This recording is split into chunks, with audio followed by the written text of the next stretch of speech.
Rabbil alamin. Allahumma salli wa sallim wa barik ala Muhammad wa ala ali Muhammad.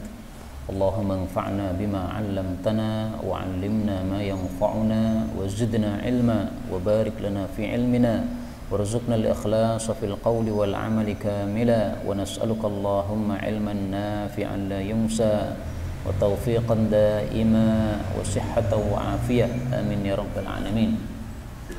Alhamdulillah kaum muslimin rahimakumullah. Hari ini 21 Muharram 1443 kita lanjutkan pengajian tafsir Al-Quran, satu hari satu halaman. Kita sudah sampai pada halaman 45, yaitu pada surat Al-Baqarah ayat 265. أعوذ بالله السميع العليم من الشيطان الرجيم من همزه ونفخه ونفثه ومثل الذين ينفقون أموالهم ابتغاء مرضات الله وتثبيتا من أنفسهم كمثل جنة بربوة أصابها وابل فآتت أكلها ضعفين فإن لم يصبها وابل فطل والله بما تعملون بصير أيود أحدكم أن تكون له جنة من نخيل وأعناب تجري من تحتها الأنهار له فيها من كل الثمرات وأصابه الكبر وله ذرية ضعفاء فأصابها إعصار فيه نار فاحترقت كذلك يبين الله لكم الآيات لعلكم تتفكرون يا أيها الذين آمنوا أنفقوا من طيبات ما كسبتم ومما أخرجنا لكم من الأرض ولا تيمموا الخبيث منه تنفقون ولستم بآخذيه إلا أن تغمضوا فيه واعلموا أن الله غني حميد الشيطان يعدكم الفقر ويأمركم بالفحشاء والله يعدكم مغفرة منه وفضلا والله واسع عليم يؤتي الحكمة من يشاء ومن يؤت الحكمة فقد أوتي خيرا كثيرا وما يذكر إلا أولو الألباب. Alhamdulillahi alamin. Allahumma arhamna bil Qur'ani amin. Pada ayat-ayat yang kita baca ini ada beberapa kata yang bisa dibaca dengan dua bacaan. Yang pertama pada robwatin, ini roknya boleh didomah. Robwatin, terjemah tidak berubah. Ukulaha, kafnya boleh disukun. Uklaha, terjemahnya tidak berubah. Ayat 266, al-anharu lahu, roknya boleh dilebur masuk kepada lam, disebut idgham. Tajri min tahtihal anhal lahu idgham. Kemudian ayat 268, wa ya'murukum, roknya boleh disukun, wa ya'murukum. Kemudian yang terakhir adalah 269, wa may yu'ta wa may yu'ti. Nah, di sini terjemahnya tentu saja berubah ya. Kalau yu'ta diberi, kalau yu'ti memberi. Ini sampai ayat 269. Adapun tafsirnya secara ringkas, Allah Subhanahu wa taala mengatakan pada surah Al-Baqarah ayat 265. Wa mathalu, dan perumpamaan alladzina, orang-orang yang yunfiquna, menginfakkan, amwalahum, harta-harta mereka, ibtigha'a mardatillahi, untuk mencari ridha Allah Subhanahu wa taala, wa tathbitan, dan karena keyakinan, min anfusihim, dari diri-diri mereka, maka kamathali jannatin, seperti perumpamaan satu kebun yang rindang, Jadi jannah itu kebun yang rindang. Kalau tidak rindang tidak disebut jannah. Birubwatin, di satu tempat yang tinggi, datarannya tinggi.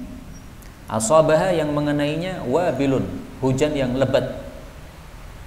Fa'atat, lalu dia mendatangkan uklaha, bebuahannya, di'fain, 2 kali lipat. Fa illam yusibaha wabilun, maka jika tidak menimpanya hujan yang lebat, fatallun, maka hujan rintik-rintik. Wallahu, dan Allah itu bima ta'maluna, dengan apapun yang kalian lakukan, basirun, maha melihat. Kaum muslimin rahimani wa rahimakumullah, ayat ini bicara tentang fadilah infak. Ayat kemarin sudah kita bicarakan fadilah infak fi sabilillah, yaitu infak dalam rangka membela jihad fi sabilillah. Nah sekarang ini fadilah infak secara umum, ibtigha'a mardatillah, mencari ridha Allah Subhanahu wa taala. Maka ayat ini lebih khusus daripada ayat yang kemarin. Kemarin bicara tentang infak tapi diperuntukkan jihad, perang melawan orang-orang kafir. Sekarang infak secara umum.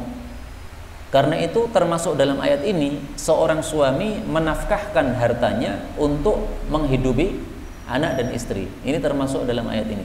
Yunfiquna amwalahum. Tapi harus dengan syarat ibtigha'a mardatillah, mencari ridha Allah. Karena itu seorang suami ketika mengeluarkan nafkah untuk menghidupi anak istrinya, hendaklah niatan cari ridha Allah ini dalam hatinya dimunculkan. Istilahnya para ulama adalah ihdharun niyah, niatnya dimunculkan. Kenapa engkau beli beras ini? Ini karena saya ingin mencari ridha Allah. Kenapa engkau mencari ridha Allah? Karena ini kewajiban saya sebagai suami. Kalau saya melakukan, saya dapat ridha Allah Subhanahu wa ta'ala. Maka mengharap pahala dalam hal-hal seperti ini harus dimunculkan. Rasulullah sallallahu alaihi wasallam bersabda, la ajra illa ma'al hisbah, la ajra liman la hisbata lahu. La ajra, tidak ada pahala, liman, bagi orang yang la hisbata lahu, dia tidak melakukan hisbah, yaitu mengharap pahala dari Allah Subhanahu wa taala. Hadis riwayat Ibnu Mubarak dalam kitab Az-Zuhud, derajatnya hasan. Nah, maka ketika kita mengeluarkan duit, hendaklah apa? Mengharap pahala, hisbah atau ihtisab namanya. Apapun yang kita keluarkan untuk menyekolahkan anak, untuk menafkahi istri, untuk membelikan obat karena saudara kita ada yang sakit atau terkena COVID, nah, semuanya itu niatkan dapat pahala dari Allah Subhanahu wa taala. Kemudian kita ambil beberapa faedah dari ayat ini. Faedah yang pertama, bahwasanya infak yang disebutkan dalam ayat ini adalah infak dilakukan karena tathbitan min anfusihim, karena yakin dari jiwa mereka. Maksudnya bagaimana? Ibnu Katsir mengatakan maksudnya yakin akan dibalas oleh Allah. Ini keyakinan orang-orang beriman. Orang beriman itu ketika mengeluarkan duit, dia ada keyakinan dalam hatinya, ini saya mengeluarkan tidak sia-sia, tapi ada pahalanya dari Allah Subhanahu wa taala. Nah, sehingga dia mengeluarkan duit itu mudah, tidak susah. Kalau orang tidak meyakini seperti ini, dia akan susah mengeluarkan duitnya. Allah menyebutkan dalam Al-Quran, ini ayat yang sering saya tampilkan dan selalu saya tampilkan supaya menancap pada diri kita. Surah Saba ayat 39, wa ma anfaqtum min syai'in fahuwa yukhlifuh. Apapun yang kalian infakkan dari segala sesuatu, Allah menggantinya. Mengganti ini bisa di dunia, bisa juga di akhirat dengan pahala, dan itu pasti diganti di akhirat, itu pasti ya. Kalau diganti di dunia itu tergantung kehendak Allah Subhanahu wa taala. Satu infak yang tidak diberi pahala oleh Allah, satu saja yang tidak diberi pahala oleh Allah. Rasul bersabda, kullu nafaqatin yunfiquhal 'abd, setiap nafkah yang dikeluarkan oleh seorang hamba, yu'jaru fiha, dia diberi pahala di dalamnya, illal bunyan, kecuali kalau mengeluarkan duit untuk memewahkan bangunan. Ini enggak ada pahalanya. Bukan berarti memewahkan bangunan dilarang ya. Rumah sudah bagus diperbagus lagi, ya itu tidak terlarang, tetapi enggak ada nilainya, pahala nol. Ini hadis riwayat Tabarani sahih. Adapun membangun rumah karena kebutuhan, ini ada pahala. Anaknya tambah satu, sehingga dia membuat kamar satu lagi. Nah, membuat kamar ini ada pahala. Kenapa? Menyiapkan untuk yang memerlukan kamar tersebut. Nggak ada pahalanya kalau dimewahkan. Kalau tidak untuk kemewahan, maka di situ ada pahalanya. Faedah berikutnya, dalam ayat ini disebutkan infak yang seperti ini seperti kebun di tempat yang tinggi selalu dikenai hujan. Kalau hujannya lebat, maka buahnya keluar 2 kali lipat. Kalau tidak keluar hujan yang lebat, tetap ada hujan yang rintik-rintik. Apa maksud perumpamaan ini?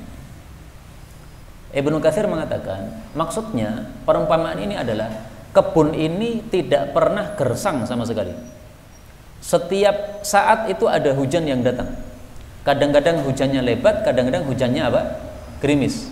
Tapi maksudnya tanahnya tidak pernah kering sama sekali. Nah, perumpamaan ini bagi amalan orang beriman adalah seperti itu juga. Orang beriman kalau beramal tidak akan ada sia-sianya atau putusnya. Selalu dijaga amalannya oleh Allah Subhanahu wa taala. Amalan ini dijaga oleh Allah sampai kita nanti ketemu dengan Allah di akhirat. Setelah kita ketemu dengan Allah di akhirat, amalan yang sudah dijaga oleh Allah ini, yang tidak pernah gersang ini, yang tidak pernah mati ini, akan diberikan pahalanya kepada kita. Ini tafsiran siapa? Ibnu Katsir rahimahullahu taala. Adapun tafsiran yang dulu-dulu saya dapatkan dari guru-guru saya, maksud ayat ini adalah bahwa orang beriman itu infaknya melakukannya selalu istiqamah. Kalau duitnya banyak, infaknya besar. Kalau duitnya sedikit, dia tetap juga apa? Infak sesuai dengan kemampuan. Itulah makna dari asabaha wabilun fa'atat uqlaha dhi'fain. Kalau hujan lebat yang turun, ini seolah-olah dia dapat rezeki yang banyak, maka dia mengeluarkan buahnya 2 kali lipat. Artinya sedekahnya bertambah. Tapi ketika gajinya turun, ya, gara-gara pandemi misalnya, kemudian gajinya turun karena masuknya jadi selang-seling, kadang masuk kadang tidak. Nah, infak tetap dia lakukan, tetapi tallun, yaitu hujan rintik-rintik. Infaknya tidak sebanyak yang dulu. Kenapa? Duit dia berkurang. Nah, makna ini juga bagus tafsir seperti ini, karena ini sesuai dengan ayat yang lain. Allah Subhanahu wa taala mengatakan tentang orang-orang yang dipilih oleh Allah Subhanahu wa taala, wa ibadur rahmanil ladzina yamshuna 'alal ardi hauna wa idza khatabahumul jahiluna qalu salama, sampai pada walladzina idza anfaqu lam yusrifu wa lam yaqturu wa lam yuqtiru, 2 qiraat, wa kana baina dzalika qawama. Dia infaknya itu lam yusrifu, tidak berlebihan, tidak semua hartanya diinfakkan, wa lam yaqturu, tapi juga tidak netes-netes dikit-dikit pelit, enggak. Wa kana baina dzalika qawama, tapi dia itu tengah-tengah infaknya, di antara itu sedang-sedang, tapi qawama, istiqamah. Nah, makna qawama inilah yang dimaksud oleh ayat ini tadi menurut beberapa guru saya. Asabaha wabilun, kemudian fatallun. Nah, infaknya selalu dilakukan. Kita lanjutkan ayat berikutnya. Allah Subhanahu wa taala mengatakan, ayawaddu, apakah sangat ingin, ahadukum, salah satu kalian, antakuna lahu jannatun, bahwasanya ada bagi dia kebun yang lebat, min nakhilin, berupa pohon-pohon kurma, wa a'nabin, pohon-pohon anggur, tajri min tahtiha, yang mengalir di bawahnya, al-anharu, sungai-sungai, lahu, bagi dia, fiha, di dalam kebun-kebun tadi, min kulli thamarat, segala jenis bebuahan, maksudnya buahnya lengkap, wa asabahul kibar, dan mengenai dia usia tua, walahu dzurriyyatun du'afa, dan dia memiliki keturunan-keturunan yang lemah, tidak bisa melanjutkan kebun dia.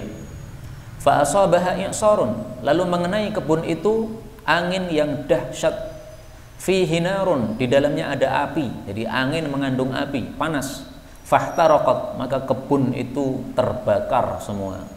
Kadzalika, seperti itulah, yubayyinullahu lakumul ayat, Allah menjelaskan bagi kalian ayat-ayat ini, la'allakum tatafakkarun, supaya kalian berfikir. Apa maksud perumpamaan dalam ayat ini? Ini perumpamaan. Jadi ayat ini sama dengan ayat sebelumnya, perumpamaan. Nah, untuk memahami perumpamaan ini nggak usah bingung-bingung. ternyata sudah dijelaskan oleh Sayyidina Umar bin Khattab. Kita cari hadisnya dalam Sahih Bukhari. Umar bin Khattab pernah marah kepada sahabat-sahabat Nabi sallallahu alaihi wasallam. Ketika Umar bin Khattab bertanya, "Fima tarawna hadhil ayah nazalat?" Menurut kalian ayat ini turun tentang apa? Ayawaddu ahadukum an takuna lahu jannah. Ya, perumpamaan apa ini? Qalu, maka para sahabat mengatakan, Allahu a'lam. Allah yang lebih paham maksudnya. Fa ghadiba Umar, maka Sayyidina Umar marah. Faqala, beliau mengatakan, qulu na'lam aw la na'lam. Kalian jawab tahu atau tidak tahu, jangan Allahu a'lam. Kalau tafsir Allahu a'lam ya mesti selesai. Kalau begitu enggak jadi majelis ilmu ya. Kalau tahu sampaikan, kalau tidak tahu nanti saya ajari. Faqala Ibnu Abbas, maka Ibnu Abbas masih muda, dia mengatakan fi nafsi minha syai' ya Amirul Mukminin. Dalam hati saya ada terbersit tafsirannya wahai Amirul Mukminin. Jadi saya memahami ayat itu ada sesuatu dalam hati saya, ada pemahaman. Qala Umar, maka Sayyidina Umar mengatakan, ya ibna akhi, wahai anak saudaraku, qul, sampaikan, wala tahqir nafsak. Kamu jangan remehkan dirimu meskipun kamu masih muda. Enggak apa-apa, sampaikan. Qala Ibnu Abbas menjawab, duribat mathalan li amalin. Ayat itu dijadikan sebagai perumpamaan bagi suatu amalan. Qala Umar, maka Sayyidina Umar bertanya, ayu amal? Amalan apa? Qala Ibnu Abbas menjawab, li amalin, ya pokoknya amalan. Qala Umar, maka Sayyidina Umar menjawab, li rajulin ghaniyyin, perumpamaan bagi seorang laki-laki yang kaya, hartanya banyak. Ya'malu bi ta'atillahi azza wajal, dia suka beramal ketaatan, infak sana sini, sedekah sana sini, membantu anak yatim, membantu orang miskin, membantu janda, wakaf. Tetapi thumma ba'athallahu lahu syaitan, Allah kemudian mengirim kepadanya setan, dibisiki setan, fa'amila bil ma'asi, kehidupannya ditutup dengan maksiat-maksiat, hatta aghraqa a'malahu, sehingga habislah sudah seluruh amalan yang dulu dia tumpuk-tumpuk, pahalanya ludes habis. Nah, maka kembali ke permisalan tadi. Ada orang punya kebun, isinya bermacam-macam. Ini perumpamaan orang yang kaya raya. Tetapi orang ini diberi hidayah oleh Allah, sehingga kekayaannya tidak untuk dirinya sendiri, kekayaannya disebar-sebarkan untuk cari pahala. Tetapi wa asabahul kibaru wa lahu dzurriyyatun du'afa fa asabaha i'sarun. Tapi sayangnya di masa tua dia malah tidak istiqamah, terganggu setan, akhirnya berbuat maksiat.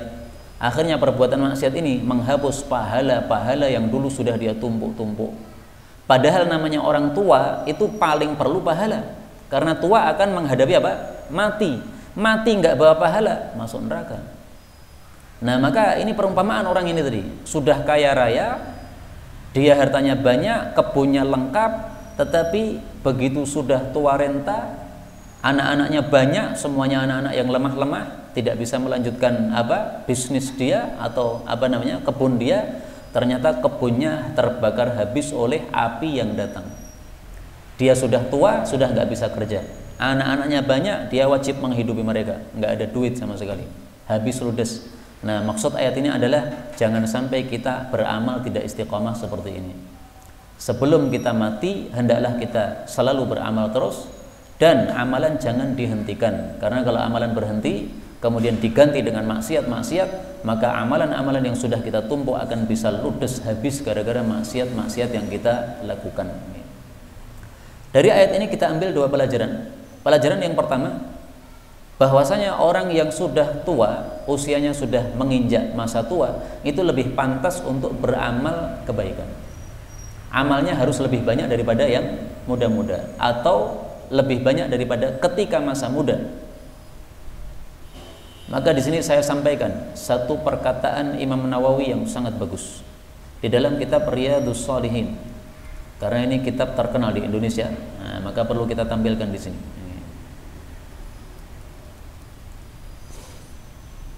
Imam Nawawi mengatakan,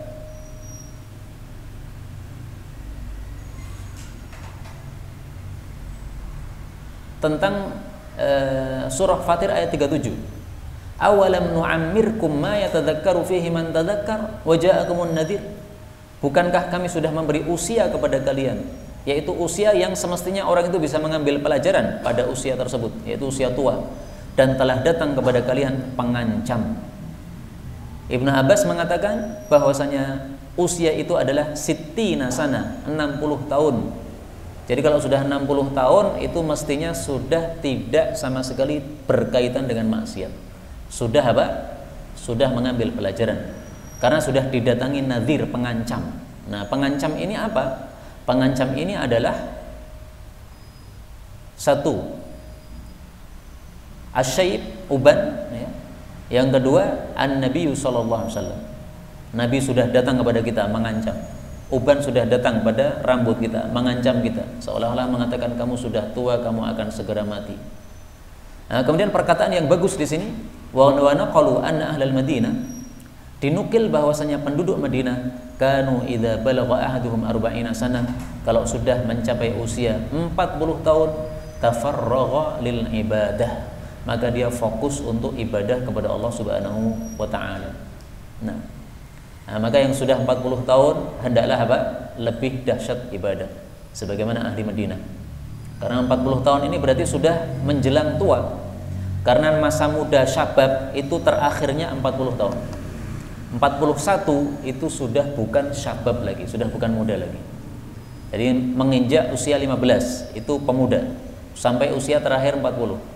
40 sudah akhir masa muda. 41 sudah orang tua atau kuhul, ya. Nah, maka hendaklah menambah amalan pada usia tersebut. Tapi kemudian pelajaran yang kedua dari ayat ini adalah bahwasanya Allah Subhanahu wa taala memberikan kekayaan. Kadang-kadang kekayaan itu tidak berlanjut sampai akhir hayatnya.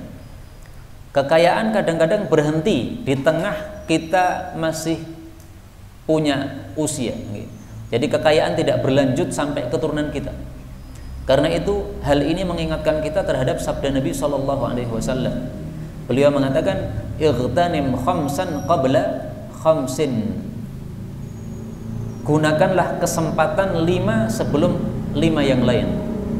Hayataka qabla mautika, hidupmu sebelum matimu. Sihataka qabla saqamika, sehatmu sebelum sakitmu. Wa faraghaka qabla syughlika, longgarmu sebelum sibukmu. Wa syababaka qabla haramika, mudamu sebelum tuamu. Wa ghinaka qabla faqrika, dan gunakan kesempatan kayamu sebelum fakirmu. Maksudnya kadang-kadang orang kaya itu kemudian jadi fakir. Nah, sebelum jadi fakir, hendaklah ketika kaya itu digunakan kesempatan sebanyak-banyaknya untuk bersedekah. Karena nanti kalau sudah tidak kaya lagi, dia akan menyesal. Kenapa dulu ketika saya kaya tidak mau sedekah? Sekarang pengen sedekah malah tidak ada duit yang untuk disedekahkan. Akan menyesal sendiri. Kita lanjutkan ayat berikutnya, ayat 267. Ya ayyuhalladzina amanu, wahai orang-orang yang beriman, anfiqu, infakkanlah, min thayyibati, dari barang-barang yang baik, maksudnya yang halal, ma kasabtum, apa yang kalian usahakan, wa mimma, dan dari sebagian apa yang akhrajna lakum, kami keluarkan bagi kalian, minal ardi, dari bumi. Wala tayammamu, atau wala tayammamu, dua qiraah, dan janganlah kalian itu bersengaja, al khabitha minhu, kepada yang jelek dari barang-barang tersebut, tunfikun, kalian infakkan. Walastum biakhidhi, padahal kalian sendiri tidak mau mengambil barang yang jelek itu kalau kalian diberi, illa an tughmidu fi, kecuali kalau kalian memejamkan mata padanya. Wa'lamu annallaha, dan ketahuilah bahwasanya Allah ghaniyun, maha kaya, hamidun, maha terpuji. Ayat ini mengandung beberapa hal. Pertama, mengandung kewajiban zakat dalam dua perkara. Pertama, zakat dalam perbisnisan, jual beli. Yang kedua, zakat di dalam tanaman. Itulah yang dimaksud min thayyibati ma kasabtum, ya. Usaha itu adalah apa? Tijarah, jual beli. Sebagaimana ditafsirkan oleh Al-Imam Al-Bukhari di dalam kitab sahihnya. Kita lihat di sini, ya. Tulis kata kunci at-tijarah. Imam Bukhari mengatakan di dalam kitab sahihnya, babu shadaqatil kasbi wat tijarah, bab zakat dari usaha dan dari bisnis, perdagangan. Liqaulihi ta'ala, karena kalam Allah Ta'ala, ya ayyuhalladzina amanu anfiqu min thayyibati ma kasabtum, Jadi usaha perdagangan itu termasuk kasabtum. Karena itu zakat perdagangan ini sudah disepakati para ulama. Kalaupun ada sebagian kecil ulama yang mengatakan tidak ada zakat perdagangan, itu pendapat yang syadz, janggal, buang, nggak usah didengarkan, nggak usah dianggap pendapat itu. Wujuduhu ka'adami, adanya seperti nggak ada. Jadi gini, Islam ini kita punya 3 dalil. Quran dalil, tidak mungkin salah. Hadis dalil, tidak mungkin salah. Ijma', kesepakatan ulama dalil, tidak mungkin salah. Nah, sebagian orang salah paham, dikira ijma' itu kalau tidak ada perselisihan sama sekali. Enggak. Meskipun ada perselisihan, tetapi kalau perselisihan itu adalah pendapat yang syadz, yang janggal, itu seolah-olah enggak ada pendapat itu. Sehingga kita yakin mengatakan ini terjadi ijma'. Contohnya ini tadi. Zakat perdagangan, hukumnya apa? Ijma', sepakat wajib. Mari kita lihat kitab Ijma' karya Ibnul Mungdzir. Ijma' Ibnul Mungdzir. Apa kata beliau tentang zakat perdagangan? Beliau mengatakan wa ajma'u, dan ulama sepakat ijma' anna fil urud, bahwasanya barang-barang dagangan allati tudaru lit-tijarah, yang diputar untuk dijual, dibisniskan, az-zakatu, wajib zakat idza hala 'alaiha al-haulu, apabila sudah berlangsung selama 1 tahun. Nah, di sini beliau mengatakan ijma'. Dan Ibnul Mungdzir termasuk ulama-ulama pakar ijma'. Nah, ulama-ulama yang pakar dalam suatu hal, kita harus menjadikan ucapannya dalam masalah yang dia pakar padanya sebagai hujjah. Kalau kita pengen kembali kepada masalah akidah, kembali kepada ulama-ulama yang ahli atau pakar dalam akidah.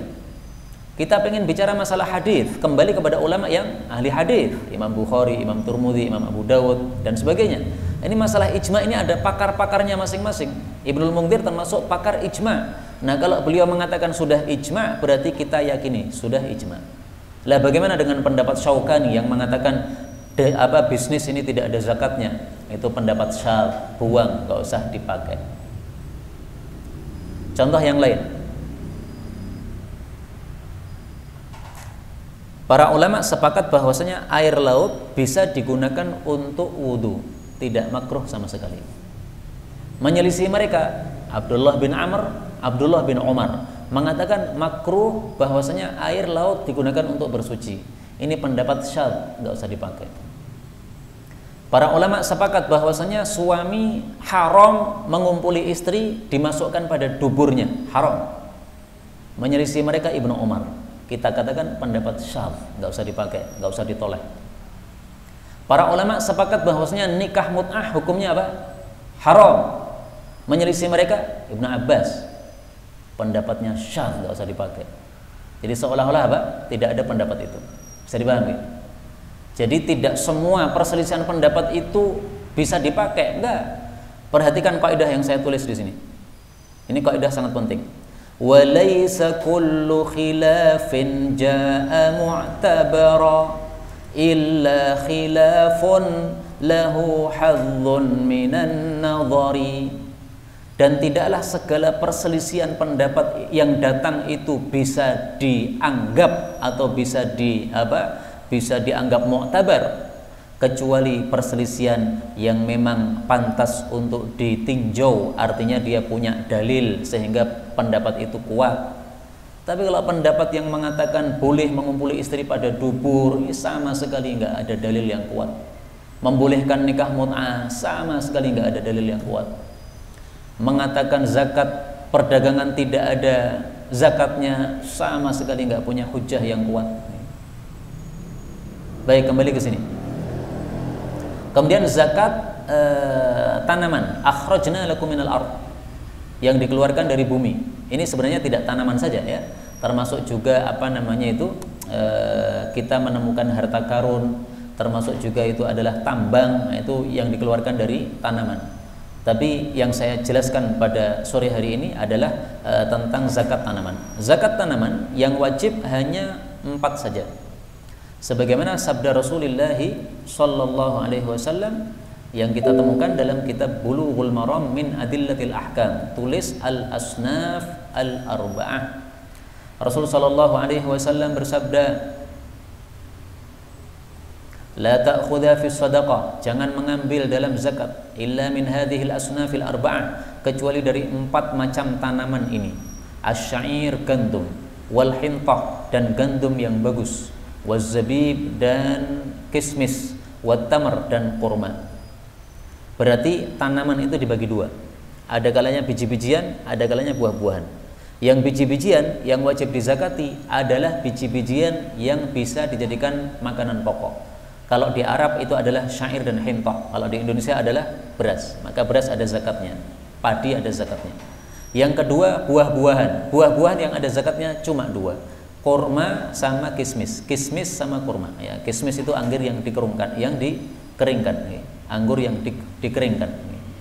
Selain itu nggak ada zakatnya. Nggak ada zakat apel, nggak ada zakat mangga dan sebagainya. Kemudian dari ayat ini kita ambil pelajaran, jangan sengaja menginfakkan yang jelek. Ini sesuai dengan sabda Nabi SAW dalam hadis yang sahih. Pernah saya tampilkan, kita tampilkan lagi supaya tambah hafal hadisnya. La tut'imul masakin mimma la ta'kulun. Jangan kalian berikan makan kepada orang-orang miskin sesuatu yang kalian tidak mau memakannya. Hadis riwayat Imam Ahmad, hasan. Ini sudah basi nasi, kamu nggak mau makan, jangan berikan kepada orang miskin. Terus kasihkan siapa? Kasihkan ayam, kasihkan tikus, berpahala. Adapun kalau kita tidak mau kepada makanan itu, bukan karena aib pada makanan tadi, tapi karena kitanya yang nggak mau, nggak ada masalah kita berikan kepada orang-orang miskin. Kita nggak suka amis, maka setiap membawa amis itu pengen mutah. Nah, kita kasihkan ayam bukan ayam ya, ayam nggak amis ya. Ikan-ikan misalnya kepada orang miskin, karena kita nggak doyan yang amis-amis, nggak ada masalah. Karena itu sesuatu yang bagus sebenarnya, hanya Anda tidak suka saja. Nah, maka di sini Allah mengatakan, walastum biakhidih illa antughmidu bih. Coba kalau kamu dikasih sesuatu yang jelek, apakah kamu mau menerima? Ternyata kamu menerima dengan mata yang dipejamkan karena jeleknya barang yang dikasihkan tadi. Nah, sebagaimana kamu tidak suka untuk diberi sesuatu yang jelek, jangan memberi sesuatu yang jelek, itu maksudnya. Kemudian Allah mengatakan, asyaiton, setan itu ya'idukum, menakut-nakuti kalian al-faqra, fakir, wa ya'murukum, dan menyuruh kalian bil fahsya, perbuatan keji. Wallahu ya'idukum, sementara Allah itu menjanjikan kalian maghfiratan minhu, ampunan darinya, wa fadla, dan karunia. Wallahu wasi'un, dan Allah itu maha luas, alim, maha mengetahui. Jadi kata-kata ya'idukum ini ada 2 kali, ini terjemahnya berbeda. Kalau setan ya'idukum artinya menakut-nakuti. Kalau Allah ya'idukum artinya menjanjikan. Apa maksudnya ini? Ayat ini masih berkaitan dengan sedekah. Kita sedekah, setan membisikkan dalam hati, jangan sedekah, nanti kamu fakir. Nah, setan menakut-nakuti fakir gara-gara apa? Sedekah. Kenapa Allah menganggap ini adalah ya'idukum, ini menakut-nakuti? Karena ini tidak terjadi sama sekali. Apakah sedekah itu menyebabkan fakir? Sama sekali tidak. Bertentangan dengan hadis Nabi SAW. Kalau kita mengatakan sedekah itu menyebabkan fakir, Rasulullah mengatakan, ma naqasat shadaqatun min malin. Tidaklah sedekah itu mengurangi harta sama sekali. Hadis riwayat Muslim. Sedekah tidak mengurangi harta. Misalnya kita punya uang 1000, kita sedekah 100, tinggal berapa? 900. Kata Nabi, tidak berkurang. Kenapa? Karena 100 yang berkurang itu oleh Allah diganti dengan keberkahan, sehingga uang kita yang 900 ini menjadi barokah. Barokah ini menggantikan 100 yang kita keluarkan tadi. Andaikan kita tidak mengeluarkan 100 itu, uangnya tidak diberkahi oleh Allah, akhirnya tetap kita harus mengeluarkan sesuatu yang banyak. Misalnya anak kita jadi sakit, akhirnya harus mengeluarkan juga. Nah, mengeluarkan akhirnya apa? Uangnya berkurang juga. Itu ketika tidak dibarokai oleh Allah Subhanahu wa taala. Uang akan berkurang juga terus-menerus. Karena itu dulu sebagian teman-teman ada yang bercerita, saya bekerja ini, saya bekerja itu, merasa tidak berkah, akhirnya saya tinggalkan. Saya katakan bagus. Karena kalau pekerjaan itu haram, biasanya orang tidak mendapatkan keberkahan. Sehingga dia merasa hasil berapapun selalu ludes, selalu habis. Kenapa? Anaknya sakit, istrinya sakit, masuk rumah sakit terus. Begitu dia keluar dari kerja yang haram tadi, ditinggalkan yang haram, ternyata hasilnya biasa tapi berkah. anak istri nggak sakit, nggak pernah masuk ke rumah sakit setelah dia meninggalkan kerja yang haram tadi. Nah, ini contoh bahwasanya infak itu sama sekali tidak mengurangi apa? Tidak mengurangi harta kita. Maka yang dimaksud ini wa ya'murukum bil fahsya, setan memerintahkan kekejian. Ini salah satu tafsiran kekejian itu adalah kepelitan. Maka pelit itu termasuk perkara yang apa? Keji, perbuatan keji, pelit, yaitu tidak mau mengeluarkan sesuatu yang wajib dikeluarkan. Itu termasuk perbuatan yang keji di hadapan Allah Subhanahu wa taala. Adapun Allah menjanjikan kita kalau kita infak, kita akan mendapatkan ampunan dari Allah dan kita akan mendapatkan karunia dari Allah. Artinya kita diberi rizki oleh Allah. Jadi orang infak itu Allah kasih dua. Satu, ampunan dari dosa-dosanya. Dua, karunia atau rizki. Nah, ini perlu kita resapi dalam hati. Ketika kita mengeluarkan infak, resapinya apa? Kita resapi bahwasanya duit kita tidak berkurang, tetapi akan diganti barokah oleh Allah.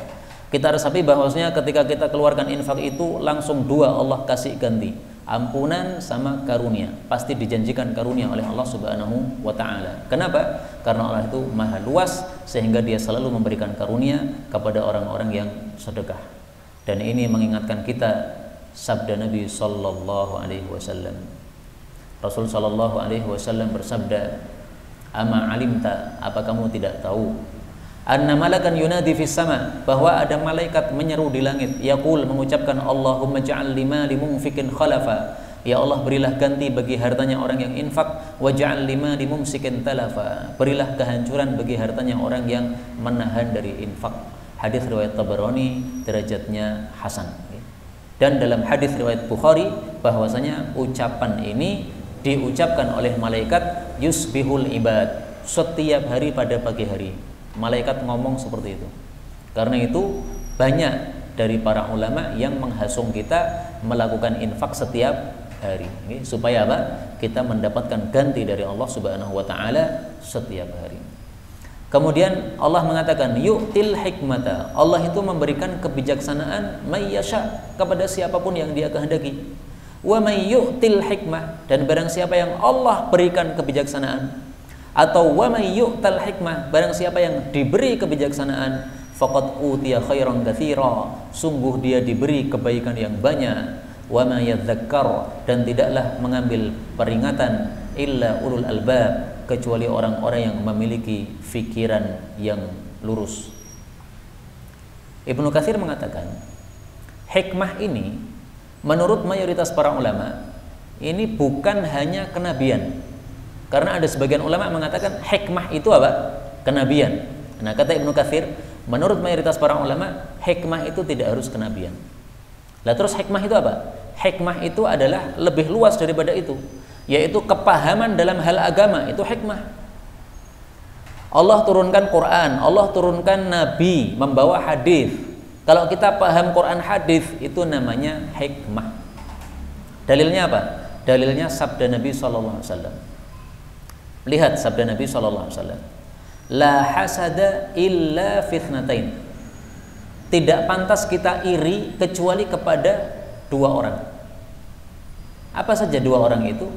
Satu, rajulin atahullahu malan fasallatahu ala halakatihi fil haqq. Allah kasih seseorang harta yang banyak, dia habis-habiskan untuk sedekah, untuk perkara yang baik. Wa rajulin atahullahul hikmah fahuwa yaqdi biha wa yu'allimuha.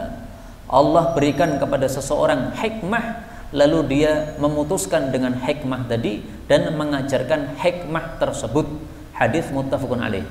Hadis ini dalam riwayat yang lain kalimatnya adalah rajulin 'allamahullahul Qur'an, orang yang diberi ilmu oleh Allah Al-Qur'an, paham Qur'an, fahuwa yatluhu ana al-laili wa ana an-nahar, maka dia membacanya di waktu malam, di waktu siang. Kemudian dalam hadis yang tadi yaqdi biha, dia memberikan keputusan dengan Al-Qur'an, wa yu'allimuha, dia mengajarkan Qur'an. Nah, berarti orang yang paham Quran itu disebut apa? Dia mendapatkan hikmah.